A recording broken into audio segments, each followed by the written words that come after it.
नमस्कार बच्चों। आज हम आपको उसी थर्ड चैप्टर में विमीय विश्लेषण वाले चैप्टर में आगे ले जाते हैं जो हमारे 11th क्लास का थर्ड चैप्टर है। तो हमें आशा है कि आप लोगों ने 11th का जो थर्ड चैप्टर पढ़ा है बहुत अच्छा रिस्पॉन्स दिया है और आप लोगों को सभी को समझ में भी आया है। जैसे कि हमने आपको विमाओं के बारे में समझाया तो फिर आपसे कहा था कि किसी भी भौतिक राशि की आपको विमा और मात्रक ज्ञात करनी हो तो हम उसका ज्ञात कर सकते हैं। सपोज जैसे हमें दाब का मात्रक ज्ञात करना है, दाब का मात्रक ज्ञात करना और विमा ज्ञात करनी है, तो आपको सिंपल परिभाषा आती हो या उसका सूत्र। तो हमें परिभाषा आती है, जैसे किसी वस्तु के प्रति एकांक क्षेत्रफल पर लगने वाले बल को दाब कहते हैं F/A। P बराबर सूत्र क्या बन गया F/A। तो बल की विमा क्या है आपको याद है mLT⁻²। क्षेत्रफल की विमा L²। तो हमारे दाब की विमा क्या आ गई mL⁻⁻1T⁻²। ऐसा पता है कि आप लोगों ने बहुत मेहनत की और आपको समझ में भी आया है। आज हम उसी को आगे बढ़ाते हैं और एक नई हेडिंग पढ़ते हैं जिसका नाम है आपका विमाओं के उपयोग। तो इससे पहले हमें कुछ ऐसी भी भौतिक राशियां मिलेंगी जिनकी कोई विमा नहीं होती है। जैसे एक तो आपका शुद्ध संख्या, शुद्ध अपना हेडिंग रहेगा विमाहीन राशियां। पहले इसको देख लो, विमाहीन राशियां, इसको भी आप लोग नोट कर लेना। विमाहीन राशियों में आप देखिए पहला पॉइंट आपका विमाहीन राशियों में जैसे हमारे इसमें दो पॉइंट आते हैं, आपके दो पॉइंट में आपको समझना है। पहला पॉइंट देखिए, पहले पॉइंट में आपका ये है शुद्ध संख्या, शुद्ध संख्या तथा शुद्ध अनुपात की विमा नहीं होती है। शुद्ध संख्या और शुद्ध क्या आपका अनुपात। शुद्ध संख्या से मतलब आपका है 1 2 3 4 5, ये आपकी शुद्ध संख्या है। शुद्ध अनुपात से मतलब है पाई बराबर, आप लोग जानते हैं 22/7 होता है। तो ऐसी राशियों के आपके मात्रक विमाएं और मात्रक नहीं होते हैं। दूसरा इसी में आ जाता है कोण, इसी में आ जाता है sine theta, cos theta, tan theta आदि। इसी में आ जाता है आपका लॉगरिथम, इसी में आपका आ जाता है चरघातांक की e⁻x, जो आप इंटर में पढ़ेंगे। और पाई का मान आप पीछे की क्लास में पढ़ चुके हैं, कांस्टेंट के आप मान पढ़ते ही हैं। तो पहले पॉइंट में आपका क्लियर हो गया कि शुद्ध संख्या और शुद्ध अनुपात की कोई विमा नहीं होती है। ठीक है, अब आते हैं हम दूसरे पॉइंट पे। तो दूसरा पॉइंट आपका क्या कहता है, इसको देखिए। कुछ समानुपातिक नियतांक की जिनकी कोई विमा नहीं होती है। कुछ समानुपातिक नियतांक भी होंगे जिनकी आपको विमा प्राप्त नहीं होगी। तो अब हम इसको समाप्त करते हैं। ये पॉइंट आपके क्लियर हो गए हैं विमाहीन राशियों वाला। अब अगले पॉइंट पे पहुंचते हैं। सबसे पहला पॉइंट आपका, अब इसमें हेडिंग लिखिए पहले आप लोग। नई हेडिंग क्या है, विमाओं, लिखिए विमाओं के उपयोग, यूज ऑफ डायमेंशंस। क्या है अगली हेडिंग आपकी, विमाओं के उपयोग, यूज ऑफ डायमेंशंस। हमें इसको समझना है। तो पहला पॉइंट, सबसे पहला पॉइंट आपका ये है कि किसी समीकरण की सत्यता की जांच करना। क्या लिखा आपने, किसी समीकरण की सत्यता की जांच करना। जैसे s बराबर ut प्लस हाफ AT², यह एक समीकरण है और इसकी सत्यता की जांच करना है कि ये सही है कि गलत है। दूसरा पॉइंट, कुछ भौतिक राशियां हैं जैसे आपका F है बल, M द्रव्यमान, A त्वरण।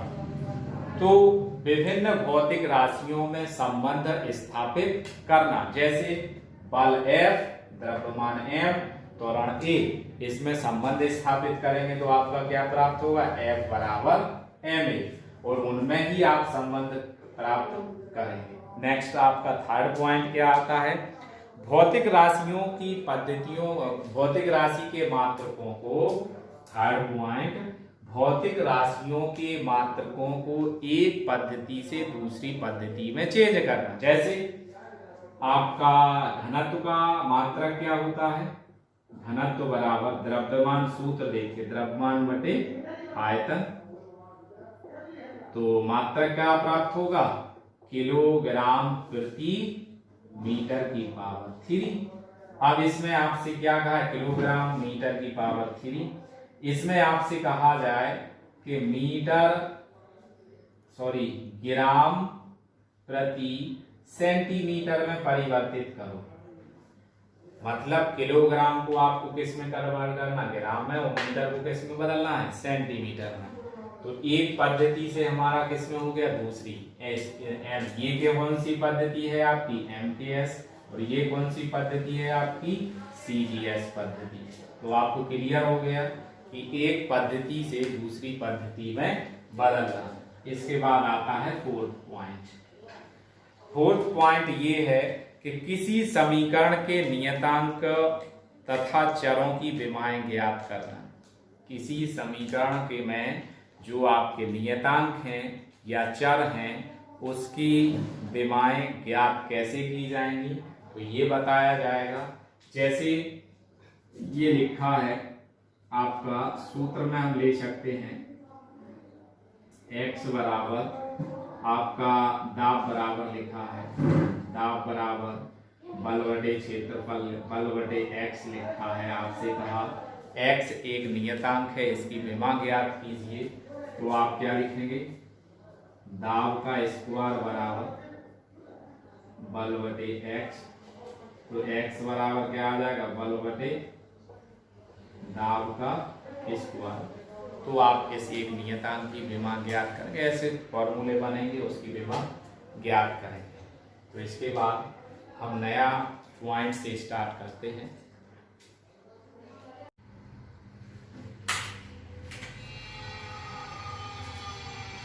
जैसे अब हम उस विमाओं का पहला उपयोग पढ़ते हैं, विभिन्न भौतिक राशियों के बीच संबंध स्थापित करना, ये हमें पढ़ना है। देखते हैं इसमें क्या लिखा है, विमीय विधि द्वारा समांगता के नियम, समांगता का नियम का मतलब होता है LHS बराबर RHS आपकी वैल्यू होना चाहिए। समांगता के नियम का प्रयोग करके किसी भौतिक राशि के लिए व्युत्पन्न, किसी भौतिक राशि के लिए व्युत्पन्न कर सकते हैं। व्युत्पन्न का मतलब किसी भी भौतिक राशि को ज्ञात कर सकते हैं। यदि हमें यह ज्ञात हो कि भौतिक राशि किसी अन्य किन घटकों पर निर्भर करती है, इनसे ऐसा समीकरण लिखा जा सकता है जो इन राशियों के बीच संबंध व्यक्त करता है। इस प्रकार प्राप्त व्यंजक की बाएं पक्ष की विमा दाईं पक्ष की विमा से तुलना करके प्राप्त किया जा सकता है। वीडियो को पॉज कीजिए, तो पहले आप इसको लिखें, फिर इसके पश्चात हम आपको इसमें आगे और समझा रहे हैं। पहले आप इतना वीडियो को पॉज कर लीजिए।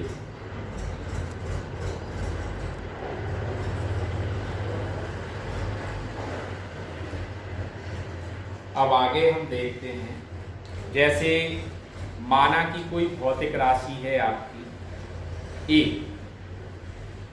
यहां लिखते हैं, माना कि ए एक भौतिक राशि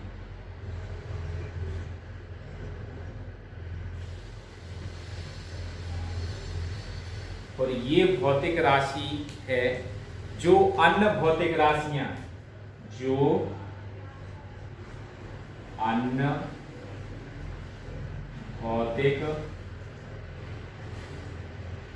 राशियां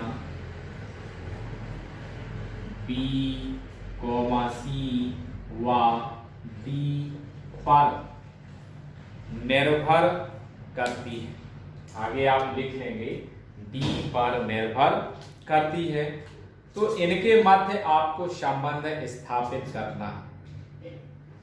आपको ध्यान रखना पड़ेगा, इस तरह हम बना लेंगे कि एक भौतिक राशि है और वो किन किन पे डिपेंड कर रही है, तीन भौतिक राशियों पे, बी पे, सी पे और किस पे डिपेंड कर रही है, डी पर।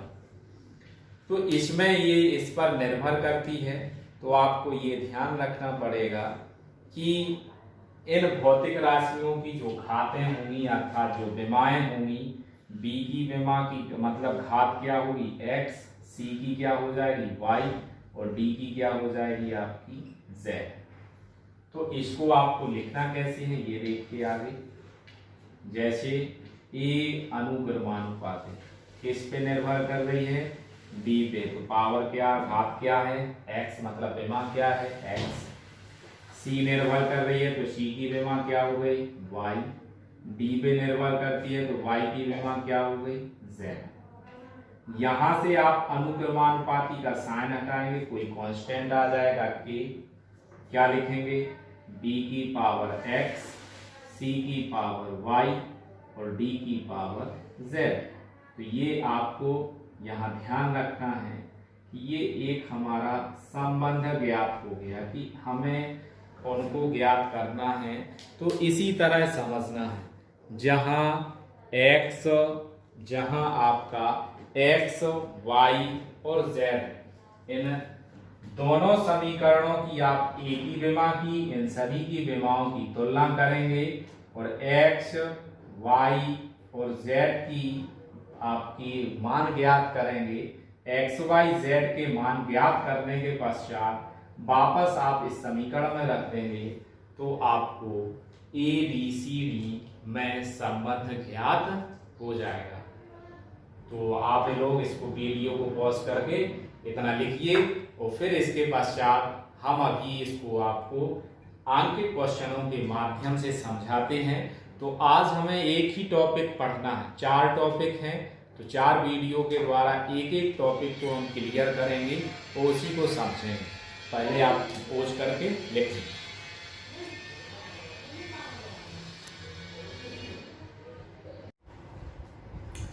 अब उसी से संबंधित हम एक क्वेश्चन करते हैं। आइंस्टाइन के अनुसार किसी पदार्थ की ऊर्जा E उसके द्रव्यमान m तथा प्रकाश की चाल c पर निर्भर करती है। विमाओं की विधि से ऊर्जा E के लिए सूत्र व्युत्पन्न कीजिए। तो इसके लिए हम सिंपल, आपको पता है कि ऊर्जा E आपकी किन राशियों पे डिपेंड हो रही है। एक तो आपका क्या हो गया द्रव्यमान और दूसरा क्या हो गया प्रकाश की चाल c। तो यहाँ आपको ये ध्यान रखना है, यहाँ हम कॉन्सेप्ट a की पावर मानते हैं, b की पावर मानते हैं।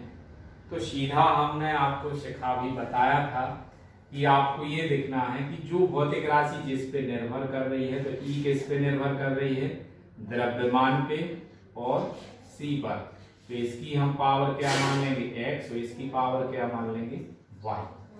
फिर अनुक्रमानुपाती का साइन हटाएंगे तो क्या आ जाएगा कि m की पावर x और c की पावर क्या हो जाएगी आपकी y। इतना क्लियर हो गया कि एक नियतांक है। तो नियतांक के लिए हम यहाँ पे जब नियतांक का कोई मान नहीं दिया रहता तो 1 लिख देते हैं। तो यही समीकरण आपका क्या बन गया, E बराबर m की पावर x और c की पावर y। समीकरण नंबर 1 दे देते हैं। अब यहाँ आपको विमाएं लिखनी है।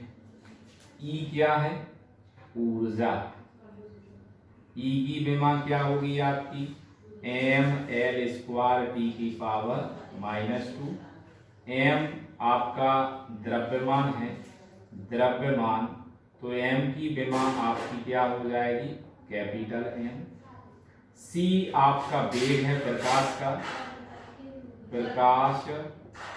का वेग, c बराबर क्या हो जाएगा, वेग की विमा क्या होती है l t⁻⁻1। अब ये हम मान कहाँ रख देंगे, समीकरण 1 में।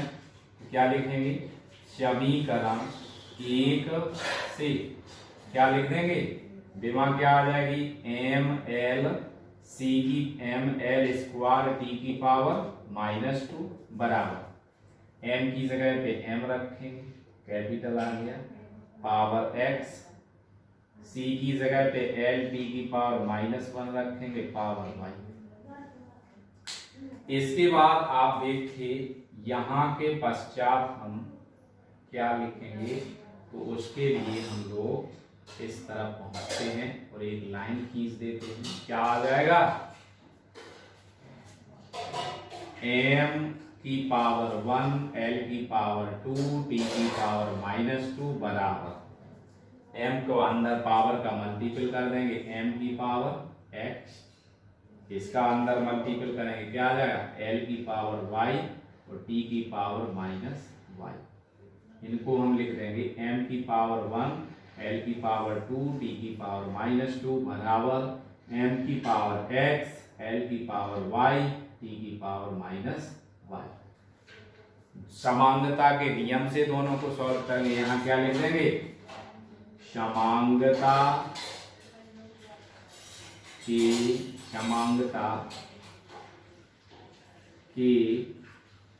नियम से